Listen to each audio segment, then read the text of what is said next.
Primeiro, boa noite a todas, todos e todes.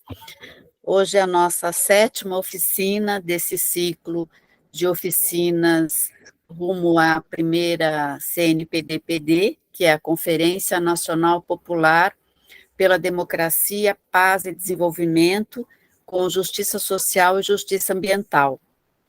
Então, nós já discutimos democracia, desenvolvimento, paz, justiça social e justiça ambiental.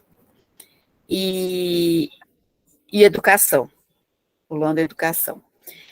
E hoje vamos discutir a saúde, mas a questão da saúde mental, que, como a Luciane assinalou aqui há pouco, ela tem a ver com todas as outras políticas públicas, né? A falta de proteção social tem uma relação muito estreita com as nossas dificuldades de saúde mental. E então, eu passo para Irene. Gente, boa noite. A gente, de novo, queria agradecer muito a presença do Paulo. A Meire vai passar uma mística, a gente sempre tem, acho que é uma forma da gente se aquecer para o encontro, né? Longe, muito longe daqui, havia um país muito rico. Rico, mas corrompido pelo egoísmo e pela indiferença do seu povo.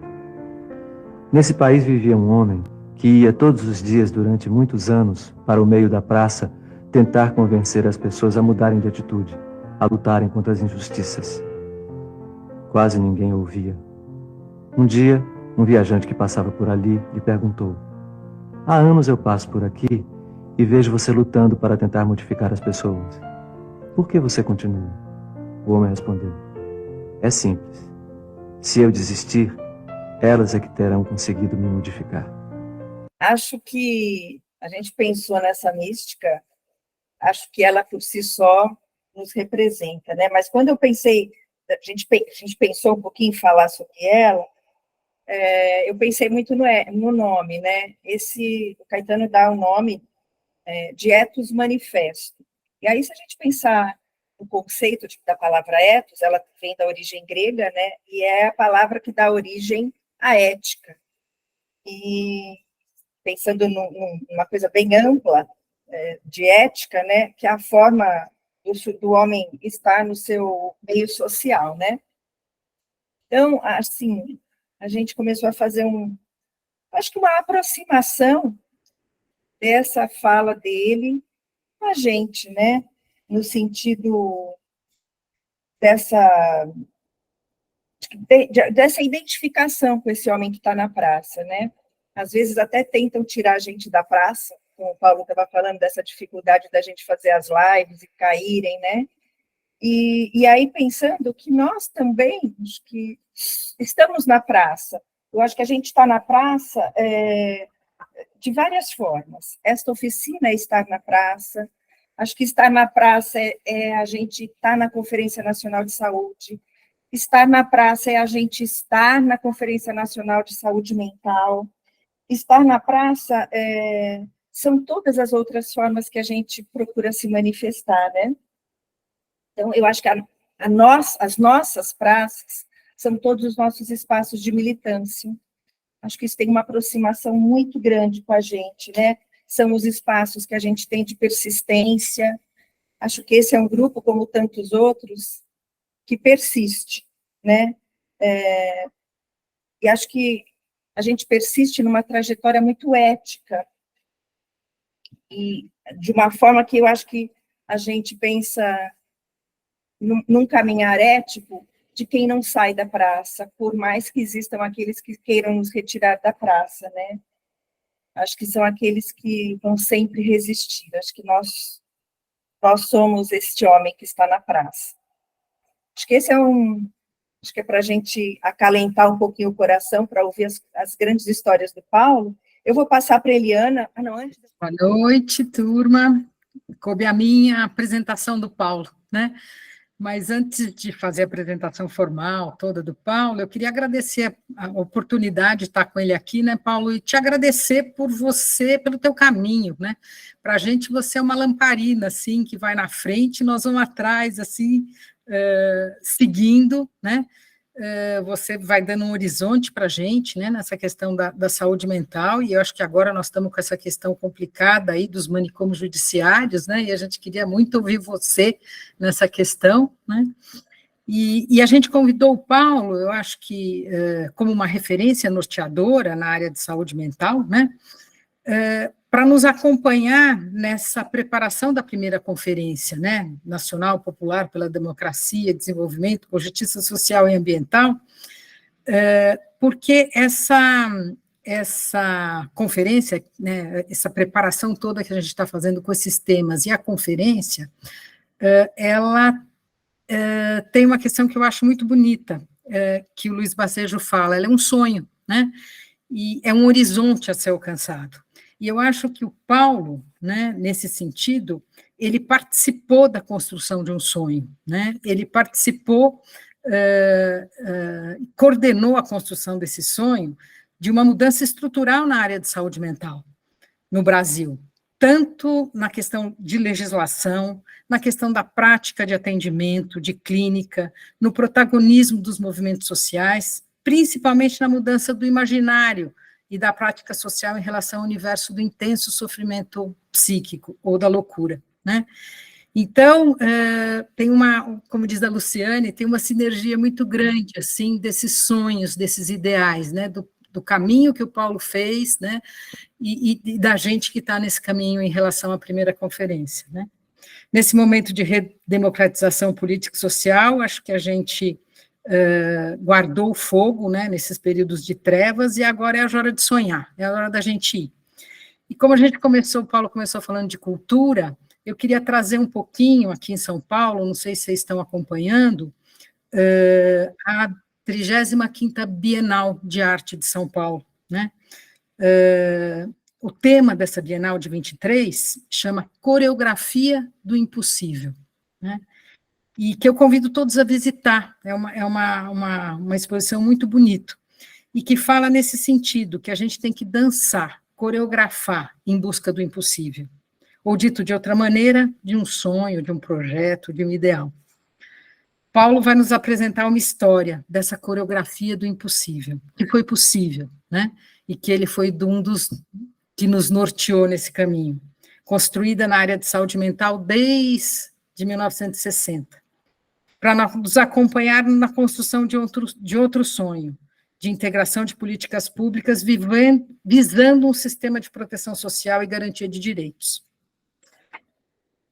Eu vou selecionar alguns aspectos da trajetória do Paulo, porque é um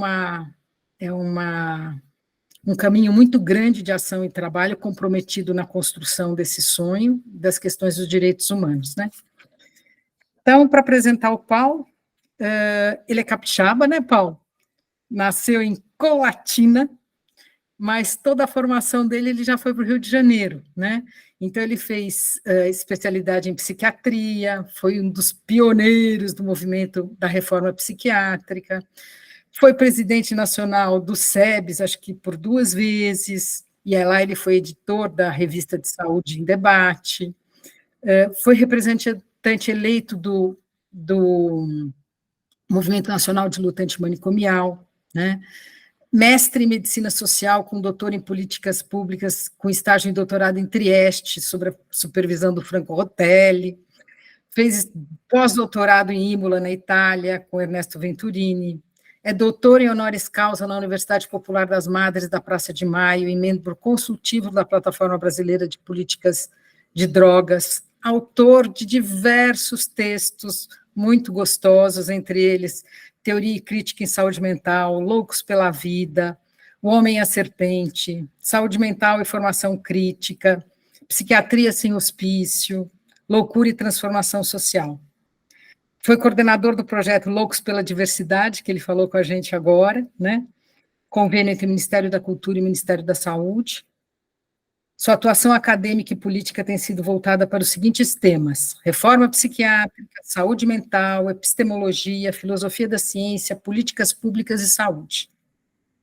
Presidente do SEBS, 2 gestões, presidente da Associação Brasileira de Saúde Mental, da Abrasme, por 2 gestões, foi eleito como presidente honoris causa em 2015, e é membro do Grupo de Trabalho em Saúde Mental da Abrasco, que também foi vice-presidente. Aqui em São Paulo, a gente teve a honra de estar com o Paulo mais perto, né, porque ele foi professor do projeto de Rede Sampa aqui de São Paulo, desde 2014, onde ele coordenou o curso de atenção à crise ao adulto. E ainda está com o curso de especialização de pós-técnico de saúde mental aqui em São Paulo, né? Professor e pesquisador sênior e líder do grupo de pesquisa do Laboratório de Estudos em Saúde Mental e Atenção Psicossocial, o LAPS, da Escola Nacional de Saúde Pública Sérgio Arouca, da Fundação Oswaldo Cruz.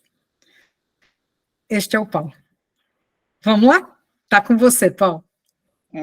Uma satisfação enorme encontrar com vocês, estar aqui com vocês. Obrigado pelas palavras, muita gratidão pelo carinho, pelo acolhimento que vocês estão me dando, né? De fato, assim, nós temos uma luta muito difícil, né? Lutar por pessoas que não querem nos ouvir, né? Como o homem lá da praça, lutar por pessoas que não querem ouvir os outros, que não querem ver, não querem reconhecer, é muito difícil. Eu queria, inclusive, dizer o seguinte: estou preocupado com o resultado da minha fala. E, primeiro, assim, da outra vez que nós tivemos aquela interrupção, eu tinha preparado até uns slides, alguma coisa, um roteiro assim mais formal. De lá para cá, uma série de coisas aconteceram. Fundamentalmente, nós tivemos aí assim o Fórum de Direitos Humanos e Saúde Mental da Abrasme, aqui do Rio, em que a gente teve algumas mudanças, algumas questões, alguns debates que me mobilizaram muito. E eu tenho, assim, eu sou me tenho inspiração lá no Raul, né? Sou uma metamorfose ambulante. Eu fui mexendo na minha vida, eu vou fazendo. Tem vezes que eu leio os meus livros antigos, por exemplo, Loucos pela Vida, que eu já tentei tirar de catálogo, ele já está publicado há 30 anos, está em catálogo. É uma coisa, né, curiosa, rara. Aí eu tento tirar, a editora não deixa. Eu leio algumas coisas e falo, puxa vida, isso é tão antigo, já mudei tanto, já passou tanta coisa e tal, né? E eu, nesse período, eu fiz uma revirada, algumas coisas, pandemia, a nossa retomada de política pública, e apesar de que hoje eu fiquei, como eu falei, né, como ainda algumas pessoas não tinham entrado, muito feliz com os recém-lançados editais do Ministério da Cultura, que retomam a ideia de cultura naquela linha que foi proposta por Gilberto Gil. Eu acho que o melhor ministro da cultura que esse país já teve, e talvez um dos maiores ministros da cultura do mundo. O Sérgio Manberti, querido Sérgio Manberti, falava isso. O Gil, quando entrou, ele brincava assim que as pessoas procuravam um ministro da cultura, como procuram um ministro da saúde, para pedir hospital, para pedir ambulatório, para pedir centro de saúde mental, para pedir serviço, fundamentalmente, e o Gil falava, assim, tem uma brincadeira, o Ministério da Cultura era o Ministério da Saúde, o Ministério da Saúde era o Ministério da Doença, tratava de doenças. Sempre acaba falando que saúde não é o contrário, ausência de doença, mas acaba lidando com doença, falando de doença. E então algumas pessoas, então teve o caso de uma pessoa que falou com ele, na minha cidade não tem nada de cultura, eu precisava de um teatro, de alguma coisa. E o Gil falou, mas não tem nada de cultura, você não tem lá um centro de candomblé, você não tem um grupo de bordadeiras, de rezadeiras, ou uma escola de samba, um bloco, entendeu? Uma banda de música, etc. Temos, pequenininho, mas isso que é a cultura.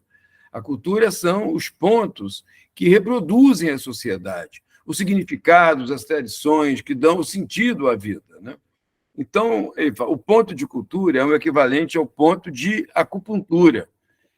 Você tem que localizar e massagear esses pontos de tal maneira que eles tenham força, eles tenham vigor, eles se sintam sujeitos, protagonistas da cultura, da história de uma sociedade.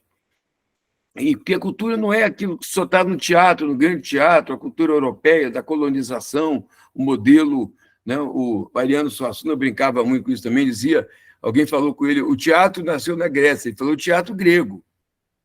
Né? Os indígenas, os índios, os povos originários, os outros povos africanos e tantos outros latinos sempre fizeram teatro, né? O teatro é uma representação de toda a sociedade.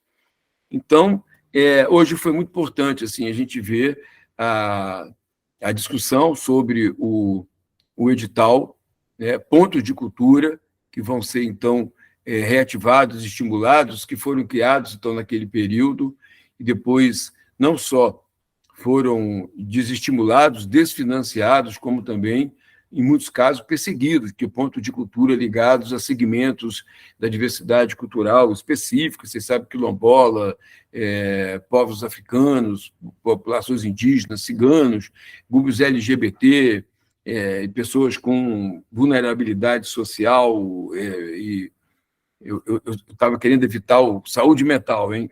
Essa é uma das questões que eu vou provocar aqui uma. Então, pessoas em sofrimento humano amplo, né?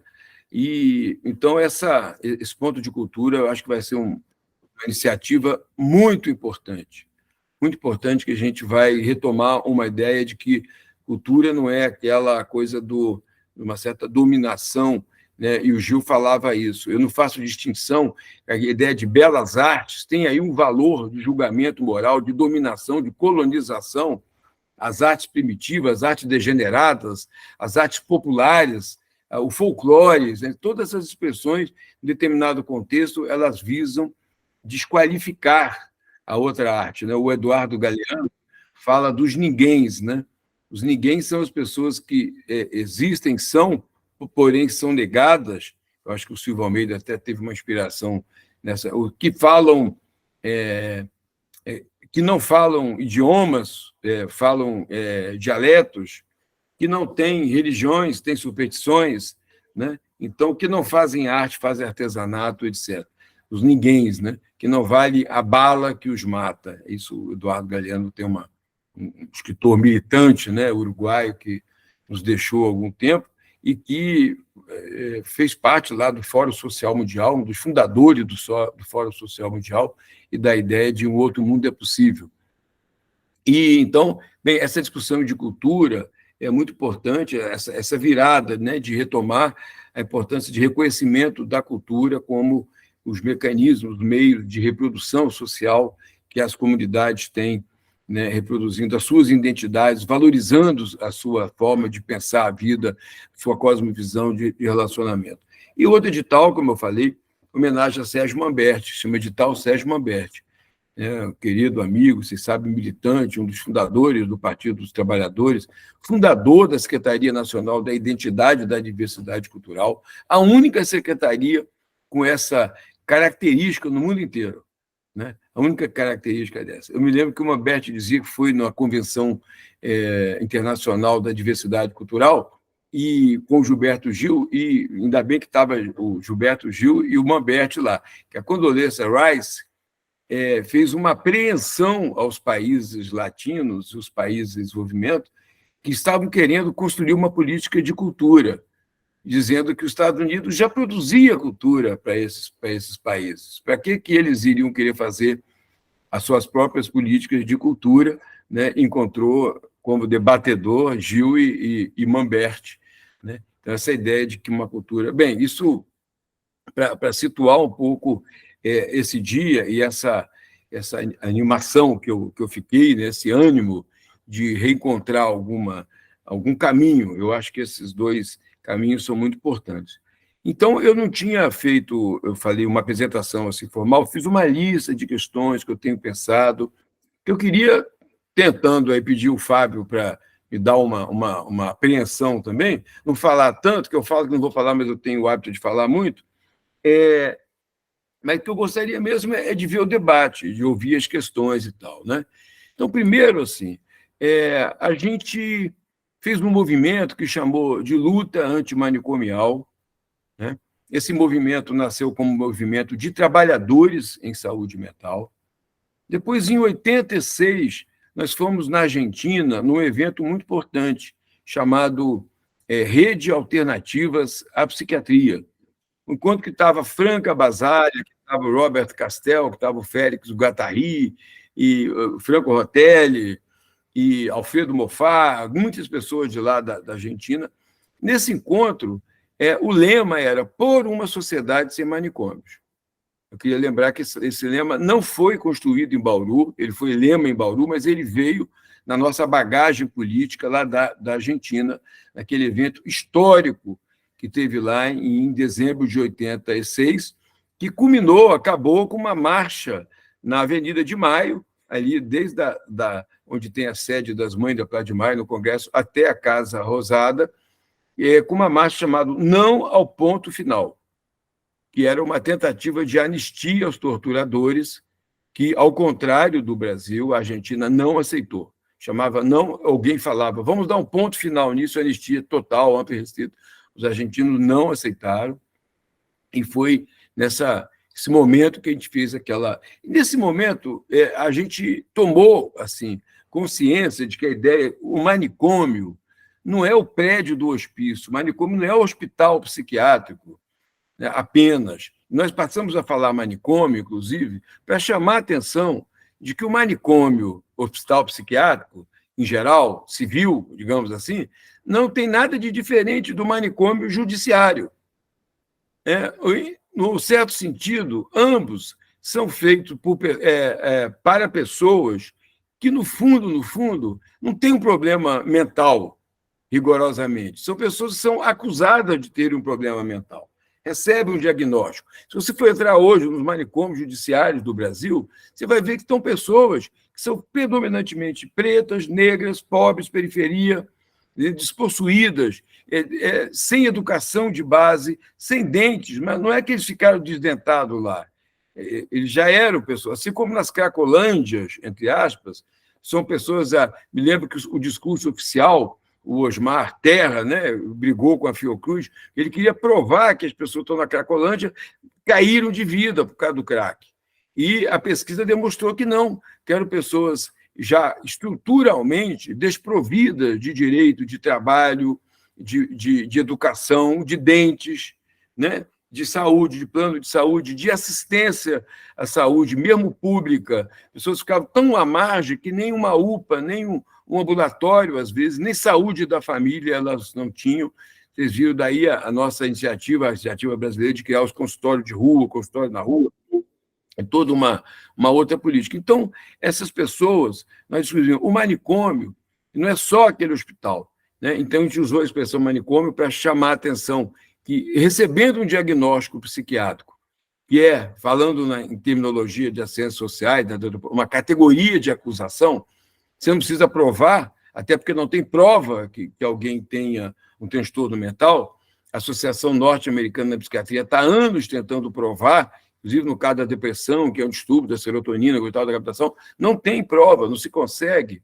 Você não consegue diferenciar o que é da ordem de política econômica social de uma ordem exclusivamente mental, né?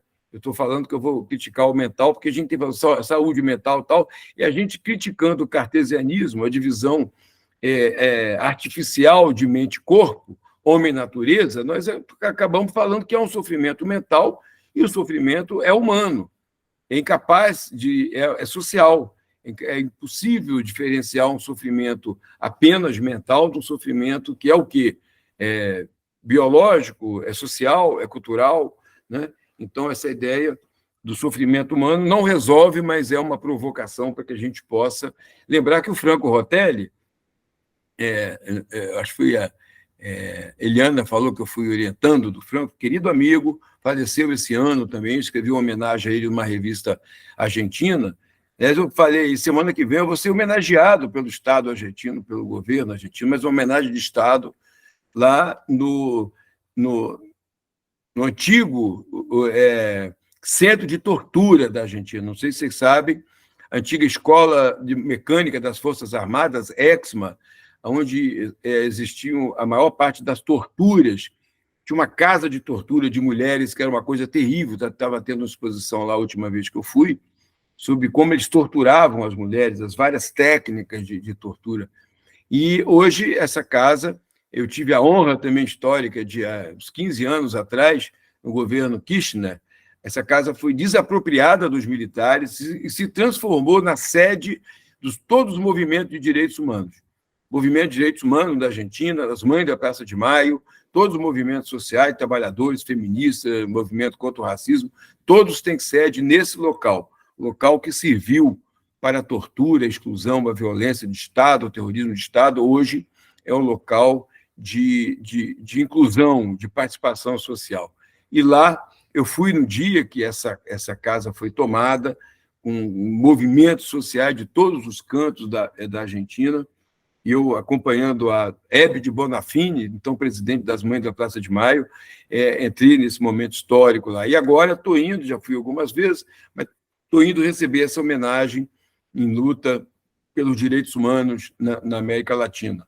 Recentemente eu criei a Rede Latino-Americana de Direitos Humanos e Saúde Mental, que tem tido um papel, uma função de discussão em todos esses países, né? Observatório de Direitos Humanos e Saúde Mental. Então, bem, estava falando, eu dou umas viajadas assim, mas eu tento voltar. A questão do manicômio, né? Que nós problematizamos esse conceito. Manicômio não é o manicômio judiciário só, não é o manicômio civil, não psiquiátrico tradicional, mas o termo manicômio era para reforçar, como ele é utilizado tradicionalmente para se referir ao judiciário, que qualquer pessoa que recebe o diagnóstico pode ser internada no manicômio contra a vontade, compulsoriamente, involuntariamente, e não ter direito a falar que não quer, que não aceita o tratamento, que quer sair, que quer ir embora, etc., porque ela perde o direito de cidadania.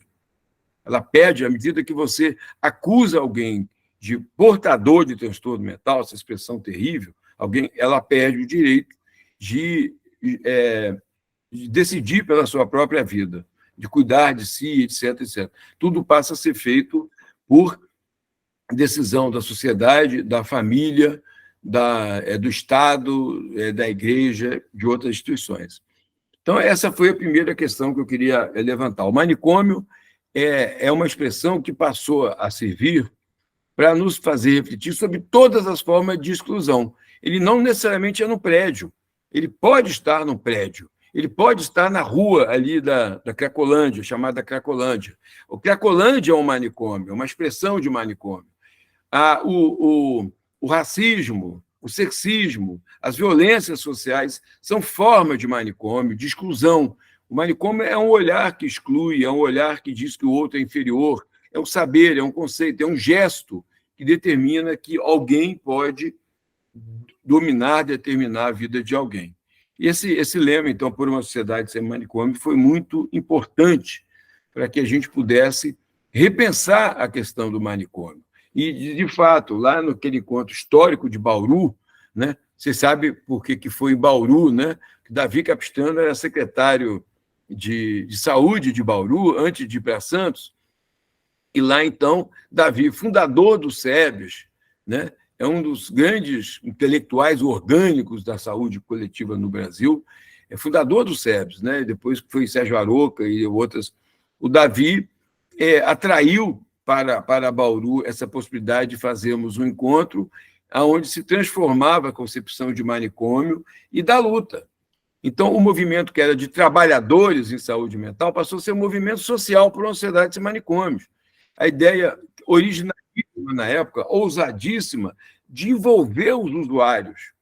Né? Essa terminologia usuário, hoje também colocada entre aspas ou entre parênteses, mas as pessoas que usavam o sistema, as pessoas que tinham alguma forma de diagnóstico ou de suspeita ou de acusação de terem algum problema que a diferenciava a partir de uma concepção de diagnóstico de transtorno, etc. Então, esse movimento de Bauru foi importante. E não só, então, os chamados usuários, estou botando aí entre aspas permanentemente, quando eu falar não vai precisar chamar atenção, mas também os familiares, não enquanto parentes, mas enquanto protagonistas, atores sociais, pessoas que tinham que entender o processo de exclusão, de diagnóstico, de cuidado, de falta de cuidado, etc., pudessem envolver. E outros movimentos sociais em defesa dos direitos humanos, da cidadania, das liberdades. Isso é muito importante. O Encontro de Bauru já fala das populações oprimidas, dos trabalhadores, das periferias, das populações negras, afrodescendentes, das populações indígenas e todas as outras populações, né? Na época, homossexuais, né?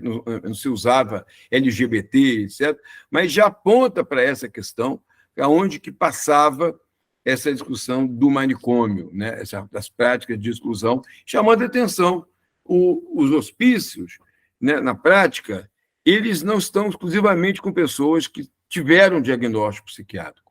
Nós estamos vendo isso agora com essa resolução do Conselho Nacional de Justiça, que está determinou que até o ano que vem sejam desinternadas pessoas que estão em manicômios judiciários, para que tenham tratamento humano, um tratamento correto, um tratamento digno, porque se elas tiveram que ser internadas por terem algum tipo de transtorno mental, esse foi o argumento, e por causa desse transtorno cometeram algum delito, aí no levantamento desses delitos, amanhã eu vou estar com um dos grandes responsáveis pelas experiências, mais o Haroldo, né? Ele fez uma pesquisa, um levantamento, são pessoas que cometeram pequenos delitos, em grande parte, pequenos roubos, às vezes uma suposta ameaça a alguém, e foram internadas.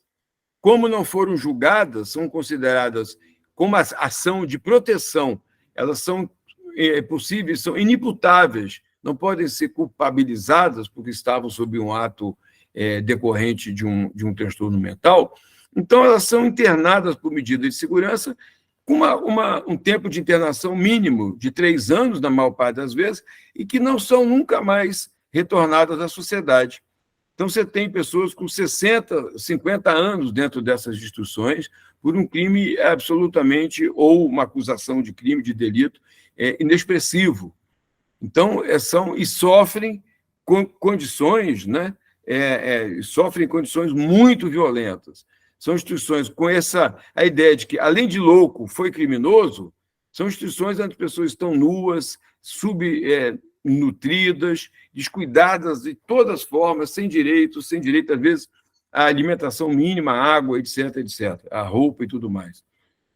Então, essas pessoas que estão nessas instituições, elas não são... Aí eu estou colocando uma discussão, enquanto psiquiatra que trabalhou anos aí, nós temos um problema grave em definir se as pessoas que estão em instituições psiquiátricas realmente estão lá porque têm algum tipo de diagnóstico psiquiátrico, e esse diagnóstico tem algum significado.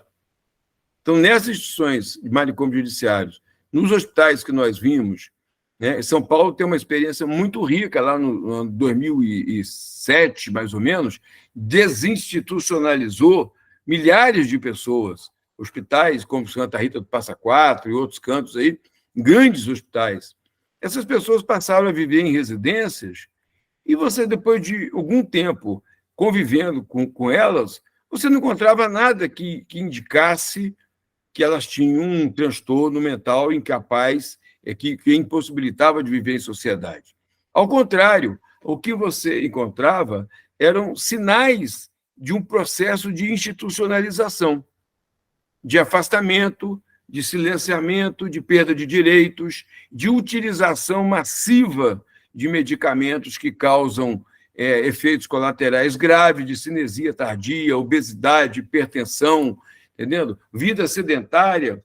Quando nós fechamos, quando vi o padre, que eu lembrei do padre Ronaldo, lá de Barbacena, nós fechamos o manicômio de Barbacena, um manicômio que eu acompanhei, 400 leitos, né? As pessoas saíam dos manicômios, quase todas com uma hiperglicemia expressivíssima, porque a alimentação era muito precária, então era baseada em coisas doces me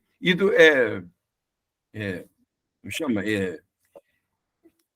Em massas, né? Desculpa, me faltou o nome, que Carboidratos. Carboidratos, desculpa. Eu ia falar hidrocarboneto, carboidratos, né? Por outro lado, então, uma vida sedentária. Então, pessoas, em grande parte, obesas, com hipertensão e sal. Tempero de comida que não seja doce, no coisa é sal. Ninguém vai usar orégano, pimenta do reino, qualquer outra coisa mais é sal. E a outra coisa é o seguinte, então, nós começamos a fazer um processo de alugar casas para que essas pessoas pudessem ser desinstitucionalizadas, né? E tinha muita resistência da população. Quando sabia, não, é para alugar para os ex-moradores do hospital, os malucos, não, eu não alugo e tal. E acabou que um dia o padre fez um discurso muito preocupante para a gente, dizendo que um grupo aí da luta antimanicomial, de esquerda, não sei o que lá, tal, estava devolvendo as pessoas, as famílias, né, que era a obrigação do Estado atendê-las, cuidar delas, e agora, para reduzir custo público, estavam deshospitalizando. Nós começamos com o padre, vamos falar com o padre. Aí, bem, ele falou que foi pressão que veio de cima, do bispo, que recebeu pressão de empresário dos hospitais privados, tem muito lá, e, bem, aí acabou, o padre Clécio, né? Acabou que nós fizemos uma proposta dele visitar o manicômio. Você já tinha ido. E ele falou que não, nunca tinha entrado. Quando ele entrou, ele falou uma expressão que para mim ficou, ele falou, isso aqui é o inferno. Eu falei, olha, vindo de uma autoridade eclesiástica, entendendo? Isso é um diagnóstico muito importante. E, bem, ele virou. Ele começou a pregar lá na homilia, nas falas dele, ele falava, a população não quer ser solidária, tal. Bem, apareceu um monte de casas, se alugou, então as pessoas saíram. Eu visitei algumas dessas casas, depois, cada vez mais que a gente saía, encontrava, como agora eu fui há algum tempo em Ribeirão Preto, encontrei com a Terezinha, que foi internada no Hospital Santa Teresa, uma senhora da comunidade, muito bem vestida, com taiazinho, muito feliz de me ver e tal. Então, como a vida institucional é que foi grande parte desse chamado adoecimento, né? A institucionalização, né? O hospitalismo, a falta de protagonismo, a falta de direitos, a falta de possibilidade. Franco Basaglia, na O Homem e a Serpente, fala a falta de um projeto de vida. Né? O Lima Barreto falava do cemitério dos vivos, o Goffman fala da deshistorização, da mortificação do eu. Né? Então, nós provamos assim. Eu acho que o movimento da reforma psiquiátrica no Brasil tem uma prova muito concreta, nós deveríamos explorar isso mais. Nós mostramos que o hospício, a institucionalização, o afastamento, o isolamento, faz mal à saúde, faz mal à vida, e que as pessoas foram ressuscitadas ao sair dessas instituições. Estou falando disso, né? Eu falei que ia falar pouco, mas eu queria trazer algumas discussões aqui. Nós hoje nós fechamos nesse país quase 70 mil vagas em hospícios. Quase 70 mil. Falo vagas, vocês sabem que tinham leitos, né? Tinham cama, você pode chamar de leito, você tinha leito-chão, pessoas que dormiam em cavernas, como era comum lá em Juqueri. Aliás, saiu um filme recentemente aí sobre Juqueri, chamado Juqueri, o Lugar Fora do Mundo, que é absolutamente necessário de ser visto, né? A violência que era aquela instituição. E essa questão dos manicômios, nós fechamos esses locais, essas coisas, mas ainda seguiam 20 e tantas mil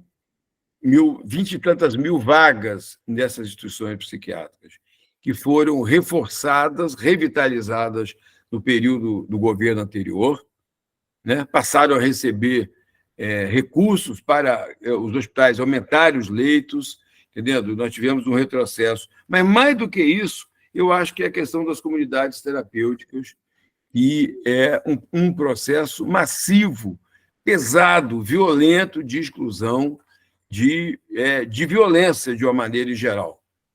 São as mesmas pessoas. Olha, não tem tantas pessoas com esse problema de droga. Já várias pessoas que estão fazendo pesquisas nessas instituições estão vendo que elas estão admitindo pessoas com vários outros problemas de comportamento, de relacionamento, que as famílias reclamam, orientada por religiosos, orientada por pessoas ligadas mesmo ao serviço de saúde mental, estão sendo internadas, e hoje as comunidades terapêuticas estão absorvendo mais recurso do que a própria rede da RAPS, em geral, a rede de atenção psicossocial. Então, nós vamos ter que, de alguma forma, os setores aí comprometidos com a saúde pública, com a vida, com o direito à vida, com a liberdade, com a democracia, vão ter que enfrentar essa questão das comunidades terapêuticas que estão sendo apoiadas, inclusive, pelo atual governo federal. Muito bem apoiadas, por vários ministros, né? E o próprio presidente da República não se posiciona muito claramente. O Ministério da Saúde faz um certo... Não é comigo, isso está com o desenvolvimento social, né? E talvez o único ministério que esteja enfrentando isso de uma maneira questionadora é o do Direitos Humanos.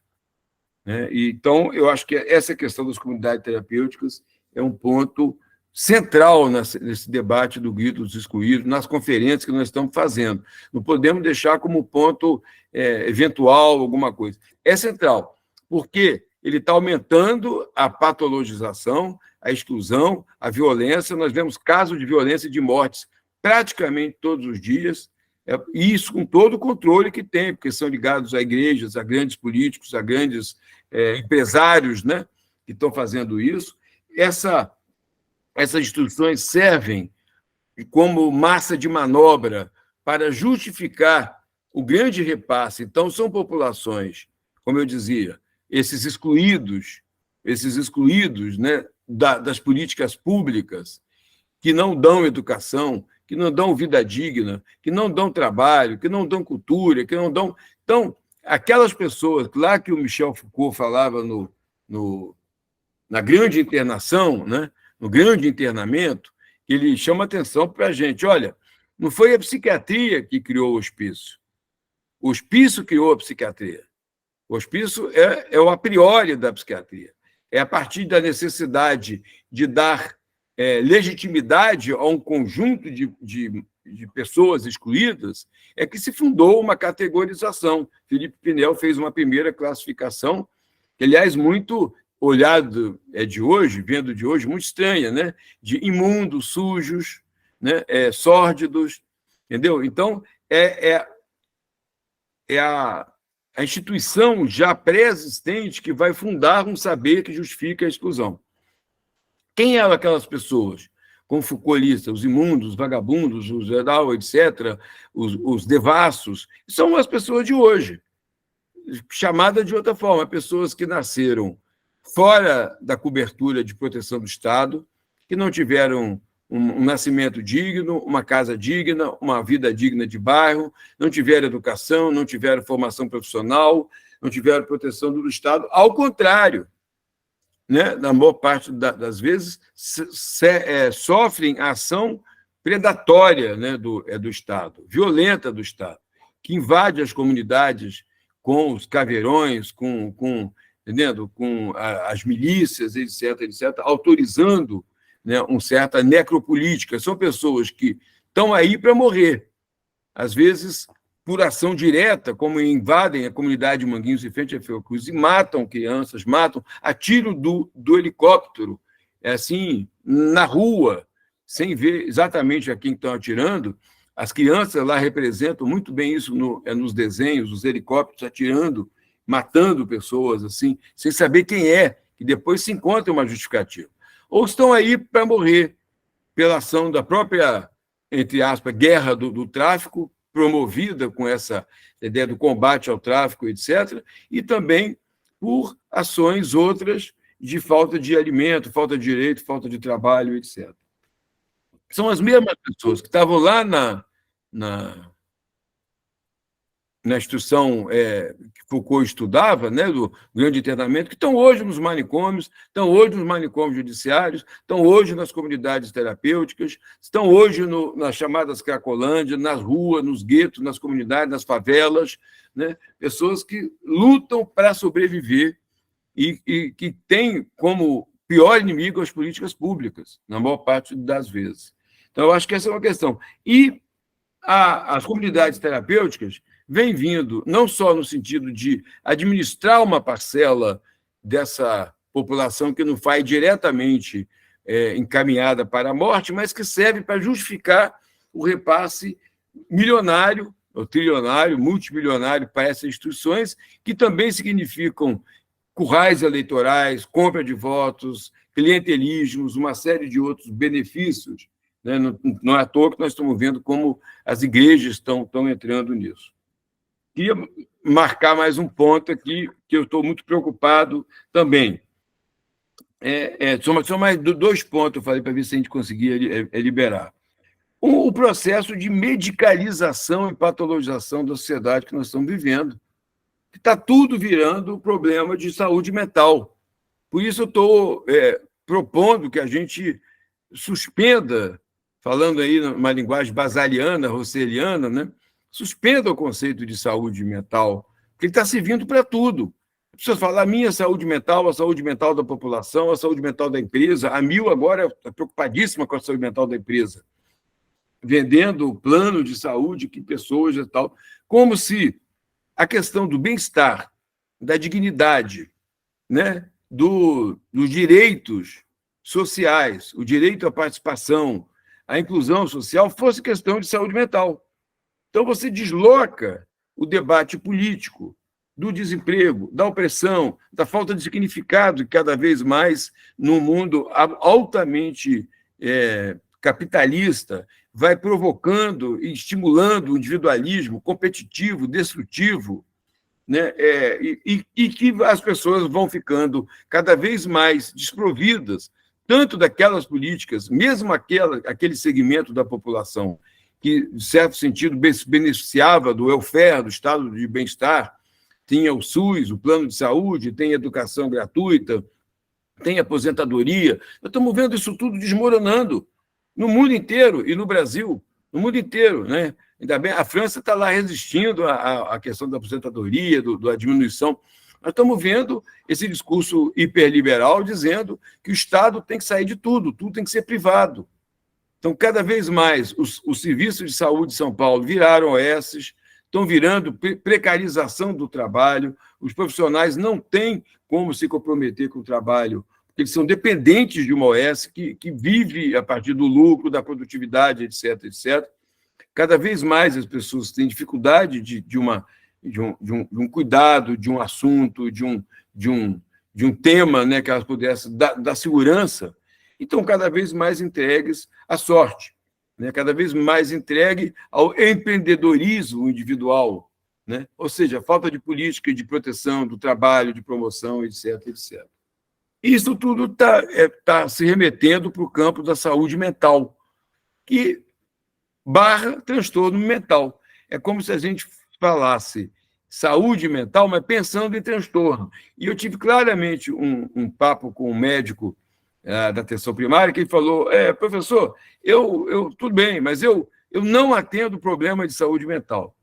Aí eu brinquei com ele, falei, mas por que você não atende saúde mental? Se a pessoa está com saúde mental, é só você sentar com ela e conversar. Eu brinquei. Eu falei, ou você quis falar transtorno?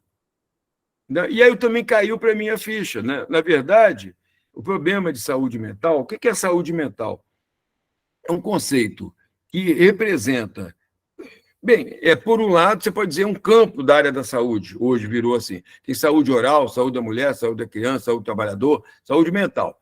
Mesmo assim, mas o que é saúde mental? É um estado de perfeito equilíbrio biopsicossocial, é um estado de satisfação plena, de falta de sofrimento, de falta de angústia, de falta de falta. Eu não sinto falta de nada, eu estou bem assim. Isso não existe.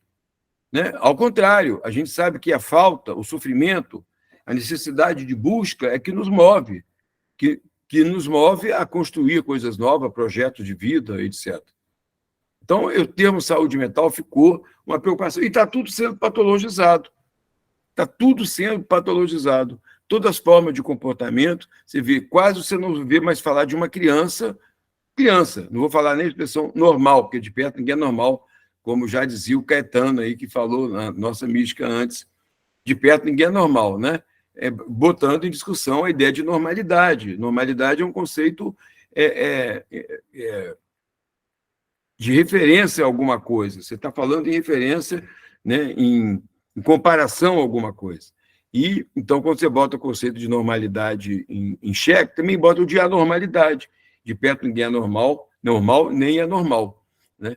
Então, o Caetano, eu estava falando do Caetano, agora me deu um vazio aí do que eu ia falar dele, da outra música, Fábio, você lembra?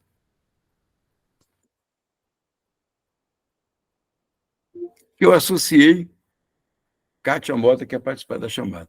Mas, bem, a ideia de normalidade, né, que falou, assim, não tem criança normal, é o que eu queria falar, né? Não tem criança normal. As crianças estão todas sendo diagnosticadas com TDAH aos 2 anos de idade, tomando Ritalina já aos 2 anos, e cada vez mais, ou autismo, ou outras formas, não tem. Então, eu acho que esse processo de medicalização, e até gosto de usar a expressão patologização, que me foi estimulada pela Maria Aparecida Moisés e a Cecília, né? Porque a ideia é que medicalização, às vezes, parece que está relacionada a medicamento, só a medicina, mas a psicanálise medicaliza nesse sentido amplo, de transformar o comportamento em patológico. Então, nenhum comportamento mais é adequado, que esse termo normal, anormal, virou mais ou menos uma antinomia, assim, que você tem que estar em um e outro, né? E tudo está sendo patologizado. Por isso que eu acho que o termo de patologização é muito importante. É o outro ponto que eu estou falando, que eu acho que é uma agenda. Por quê? Então, só para fazer o link com essa discussão do grito dos excluídos, etc. Na medida que cada vez mais as pessoas vão se identificando com patologias, vão se denominando como eu sou portador de um transtorno tal, eu tenho aquilo, eu tenho isso, elas vão perdendo a sua autonomia enquanto cidadãos. Elas vão perdendo o seu direito enquanto pessoa. Ela passa a ser um paciente. Ela passa a ser alguém que depende de uma consulta, de um remédio, de uma ação política assistencial do Estado, e ela vai perdendo. O Talcott Parsons já falava isso. Né? A doença pode ser um grande refúgio para as pessoas, que se tornam com ganho secundário. Ela não é mais frágil, ela não tem questões da ordem da sua constituição, política, social, tal. Ela é uma doente. Então, ela passa a querer o benefício, a querer o vale, a querer a coisa, a partir da sua condição de doença. E, claramente, a indústria farmacêutica sabe disso, estimula a criação nos Estados Unidos. É muito comum a indústria farmacêutica criando associações de usuários portadores disso, daquilo. Então, financiam os grupos que querem se criar, um grupo de associação de esquizofrênicos, os grupos de população, etc., etc. Então, tem uma atuação aí muito voltada para essa ideia de que, à medida que elas vão se identificando com a doença, elas vão perdendo a sua autonomia enquanto cidadãs. Falei do Talcott Parsons, mas também o Ivan Illich, que escreveu Nêmesis da Medicina, dizia isso. A condição de ser doente retira da pessoa a sua autonomia política, seu direito de cidadania. Então, todos os problemas, né, o suicídio, a depressão, tudo vai sendo explicado como sendo problemas individuais. Né? Por que a USP, uma das maiores escolas de medicina, uma das maiores universidades do mundo, saiu agora há pouco tempo, por que a USP tem um número altíssimo de suicídios? Será que é porque reuniu as pessoas que têm problema com recaptação de serotonina lá, ou tem alguma coisa ligada à instituição? Por que nos estados capitalistas avançados está aumentando o suicídio? O que está acontecendo?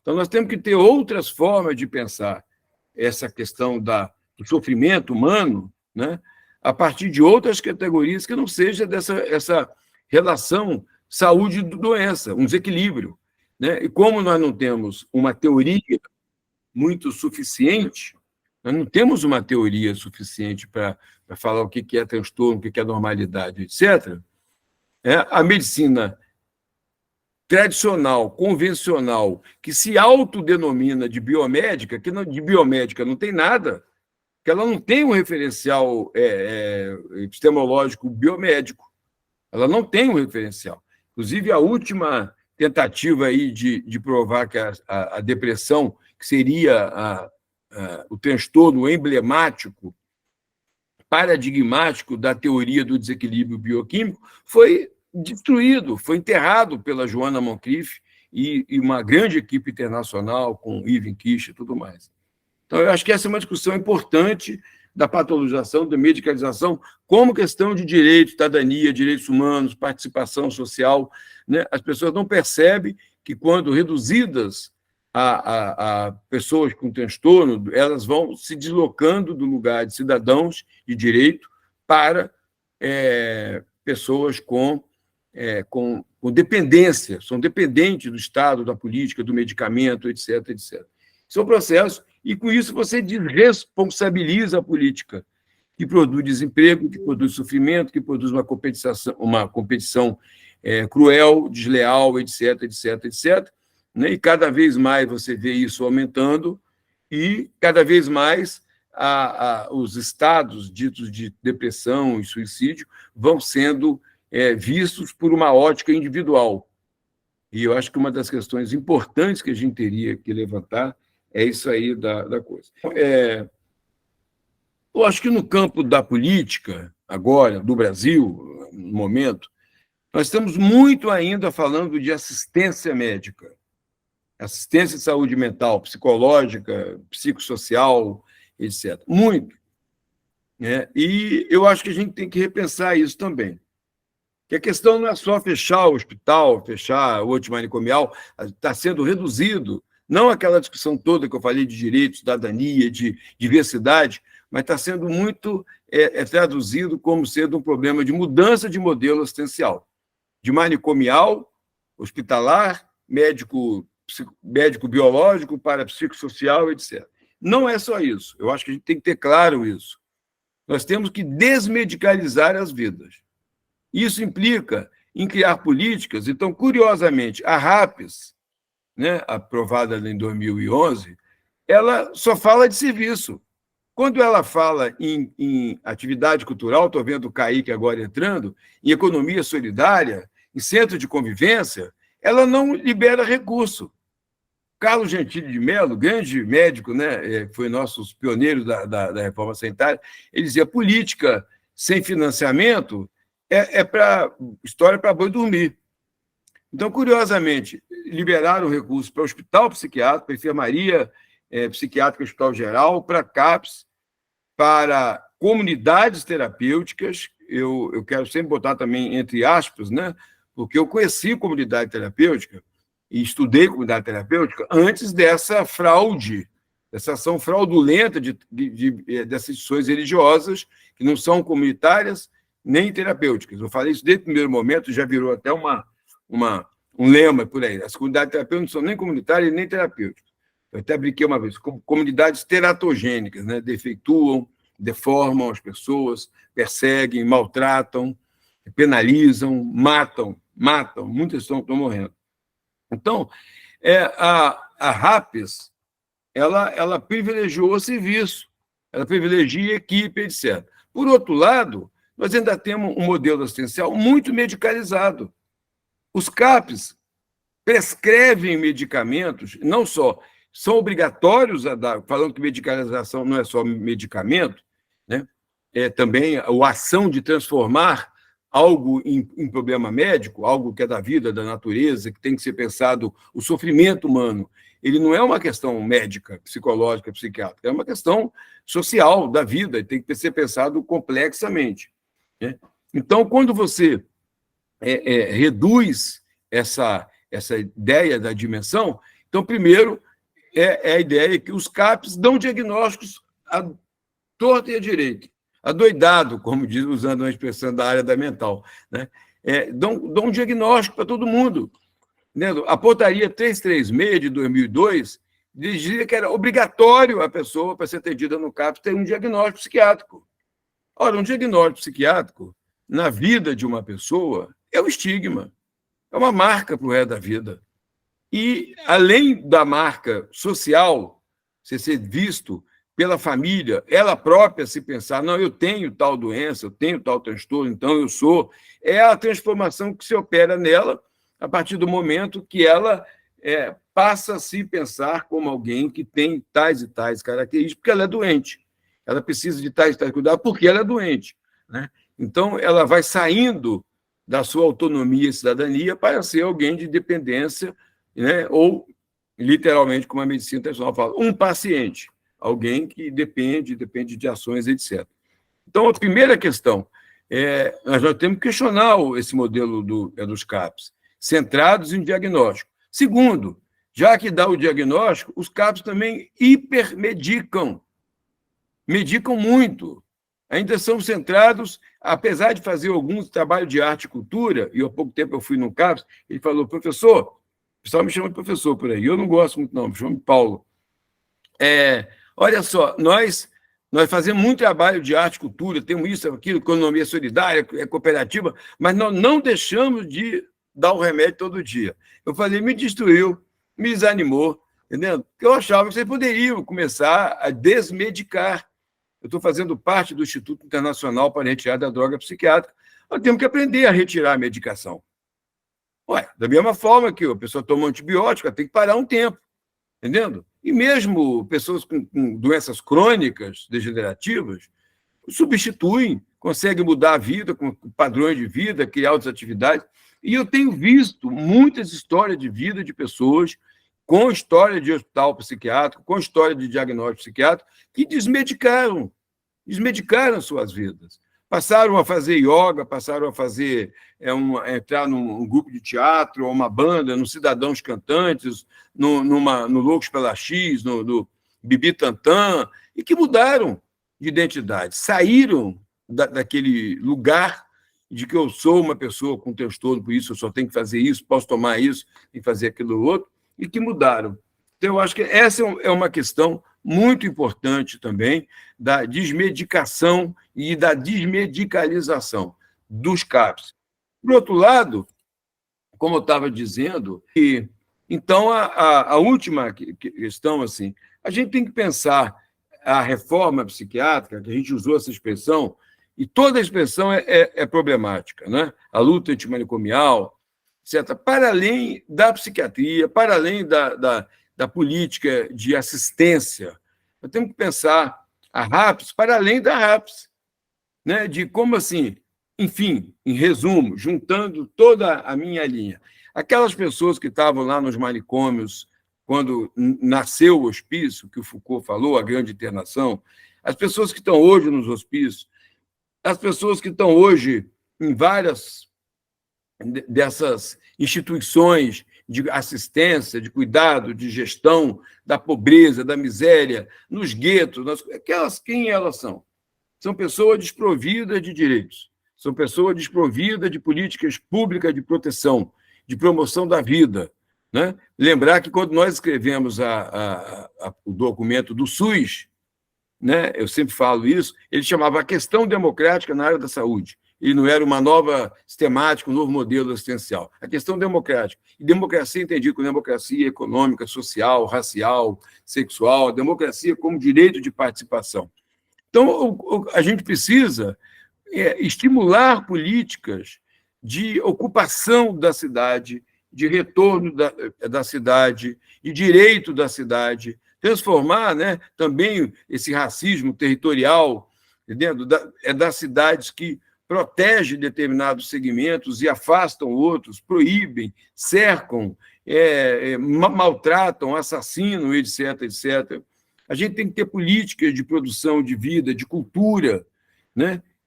Entender que a arte não é só uma arte-terapia, não é só entretenimento, ela é produção de vida, de diálogo, de forma de negociação, de relacionamento com a sociedade. O trabalho também. Trabalho não é economia solidária, eu gosto desse termo do Paul Singer, porque não é ergoterapia, laboterapia, terapia ocupacional, não vai uma crítica à terapeuta, eu também faço a minha crítica à psiquiatria, né? Mas não é só isso. Trabalho é trabalho.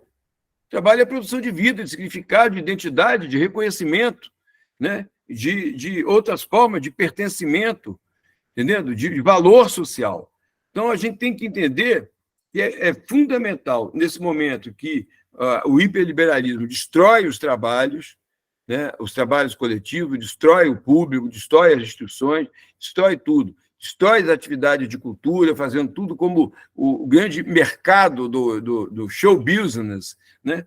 E a gente tem que estimular atividades coletivas de participação, de pertencimento, de solidariedade, de reconhecimento, né? Eu acho que é a grande questão, entendeu? E sairmos só do discurso interno da saúde mental, tratamento, e partirmos assim. Nós precisamos, por isso que eu falei que eu estava muito feliz hoje com o lançamento, com essa reunião sobre os editais de cultura, né? Que eu acho que é por aí, a gente tem que cavar espaço na cidade, na municipalidade, na cidade que eu digo, o espaço urbano efetivo, das relações, nas instituições, para que a gente produza formas de cultura, formas de trabalho, formas de relacionamento, de esporte, relacionamento de segurança, né? de seguridade, de proteção. Eu acho que é isso. Então, assim, a luta do grito dos excluídos é que as políticas sejam realmente democratizadas, né? Em termos da economia, da participação social. Obrigado. Muito obrigado, Paulo, pela sua fala sensacional. Eu até anotei aqui, assim, para apertar uma tecla SAP no lema, né, da luta antimanicomial, a gente poderia traduzir por uma sociedade sem exclusão, né, e seria muito apropriado. Eu acho que tem muitas camadas, né, de exclusão aí que a gente pode pensar e pode abordar, e acho que tem muito presente na sua fala como a psiquiatria muitas vezes é instrumentalizada nesse sentido, né, de ser um instrumento de exclusão, seja através dos seus diagnósticos, seja através das suas medicações, seja através dos seus muros. Muito obrigado, Paulo, foi sensacional. Eu peço desculpas aqui, eu fiquei me sentindo um pouco com TDAH, porque eu estava exatamente daquele jeito que você falou, no computador e o celular na mão, né, e o pessoal me mandando mensagem, eu tentando resolver,